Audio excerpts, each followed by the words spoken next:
இந்த முட்டை குழம்புக்கு சின்ன வெங்காயம் தான் சேர்க்கணும். உருளைக்கிழங்கு போகிறதுனால உப்பு ஃபஸ்ட்டு போட வேண்டாம். வெங்காயம் வாங்கிறது உருளைக்கிழங்கு வேகாது. அதனால் இந்த குழம்புக்கு உப்பு ஃபஸ்ட்டே போட வேண்டாம். ஏன்னா உருளைக்கிழங்கு வேகணும். உப்பு போட்டால் உருளைக்கிழங்கு வேகாது. அதனால தான் சும்மாவே அப்புறம் லாஸ்ட்டில் உப்பு போட்டுக்கலாம். உருளைக்கிழங்குலாம் வெந்ததுக்கப்புறம் உப்பு சேர்த்துக்கலாம்.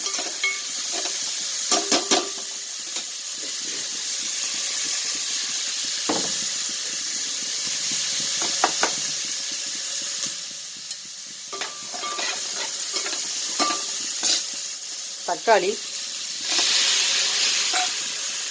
நல்லா பொடியாக கட் பண்ணிக்கோங்க. அதெல்லாம் நல்லா வதங்கணும்.